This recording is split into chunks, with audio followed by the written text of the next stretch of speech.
এই মেয়ে নাম কি? বেশ্যা। মানে কি? আসল নাম বলো। দেহ। এই মেয়ে তোমার সমস্যা কি? কি বলতেছি আর কি বলতেছো?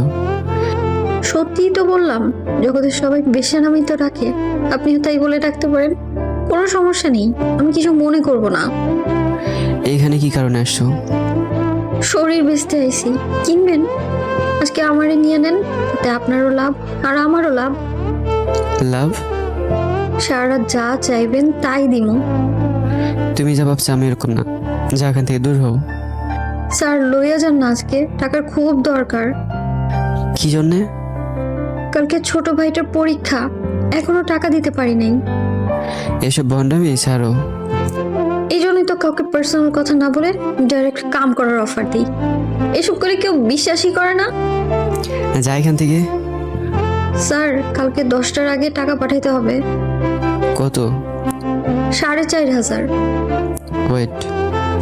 বলেই অনেক ওয়ালেটটা বের করে 5,000 টাকা মেয়েটির হাতে দেওয়ার পরে স্যার কাম কোনখানে করবেন, গাড়িতে নাকি বাড়িতে? তোমার না বললাম আমি এমন না। জগতের সব পুরুষ এক স্যার, বলেন কোন জায়গায় করবেন? টাকার দরকার ছিল না, যাও এখন, মন মেজাজ এমনিতে খারাপ। স্যার এই শেফালি কারোর কাছ থেকে মাগনা টাকা নেয় না, কখন কোন জায়গায় করবেন? এই বেদব, তোরে আমি বলি নাই আমি এরকম না, যা এখান থেকে। অনেক ধমক দেওয়াতে শেফালি হকচকিয়ে ওঠে। থাক তুই, আমি গেলাম। বলে অনেক গাড়ি ড্রাইভ করে বাড়ির উদ্দেশ্যে চলে যায়। অনেক যে এতক্ষণ লেকের পাশে বসে শেফালি নামক মেয়েটির সাথে কথা বলল, সে এই শহরের নামকরা ব্যবসায়ী আসাদ সাহেবের একমাত্র ছেলে অনেক। সবাই অনি নামে ডাকে। অনি বাসার সামনে গাড়ি পার্কিং করে রুমে ঢুকতে যাবে এমন সময় এতক্ষণ কোথায় ছিলি? এই তো বন্ধুদের সাথে। তোর মুখ থেকে এমন বাজে গন্ধ আসছে কেন? ও, এক্সপায়ারি নিতে মনে নাই। স্পেনিতে মনে নাই মানে? এই কুত্তার বাচ্চা, তুই এসব কি করতেছিস? তোর কি জন্ম দিছে এইসব দেখার জন্য? দূর, কানের কাছে জ্ঞান জ্ঞান করো না তো, ভাল লাগতেছে না।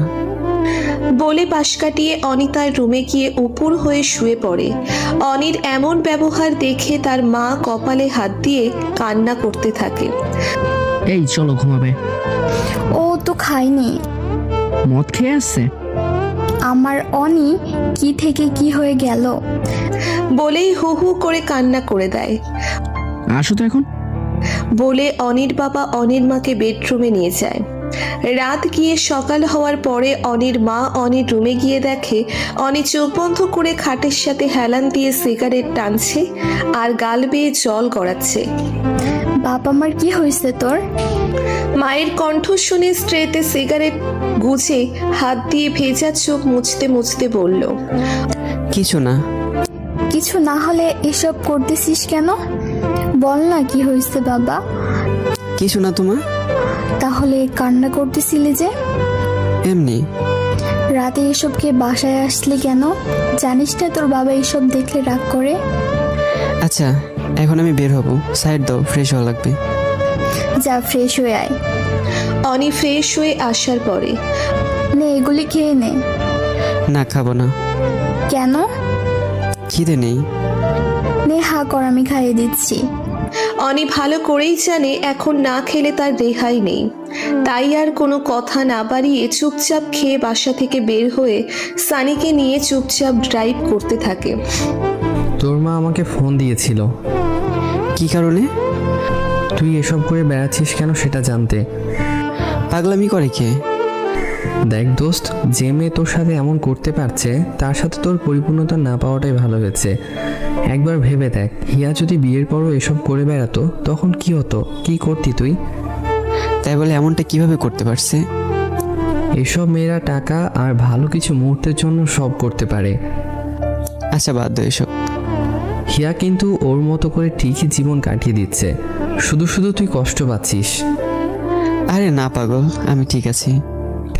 ঠিক থাকলে প্রতিনিয়ত এমন করতিস না, নিজের ভেতরে পরিবর্তন আনার ট্রাই কর। তোর এসব কাজ কারবারে আঙ্কেল আন্টি কষ্ট পাচ্ছে। আচ্ছা বল, এখানে এই এলাকায় কেন আসা? আরে আর বলিস না, বিয়ের জন্য মা বাবা ভীষণ বেড়া দিচ্ছে। তোর তো পছন্দের কেউ নাই, দেখাশোনা করে একটা বিয়ে করে নিলেই পারিস। এত তাড়াতাড়ি বিয়ে করব? বেটা 26 হয়ে গেছে, এখন না করলে কবে করবি? মানুষকে জ্ঞান না দিয়ে নিজেরটা ভেবে দেখ। আমাকে নিয়ে তোর ভাবা লাগবে না। হ্যাঁ ঠিক বলছিস, আমি না ভাবলেও আন্টি কিন্তু ভেবে ফেলেছে। কি? সময় মতো বুঝবি, ওই রেস্টুরেন্টের সামনে থামা। এভাবে দিন গিয়ে সন্ধ্যা নামে। ঢাকা শহরে দিন আর রাত বলতে পার্থক্য শুধু একটাই, দিনে সূর্যের আলো আর রাতে লাইটের আলো। এছাড়া আর তেমন কোনো পার্থক্য নেই। রাতে লেকের পাশে বসে বসে সিগারেট পোড়াচ্ছে আর হিয়াকে নিয়ে ভাবছে, এমন সময় হঠাৎ করে ধূপধাপ লাঠি পেটার শব্দ কানে ভেসে উঠল।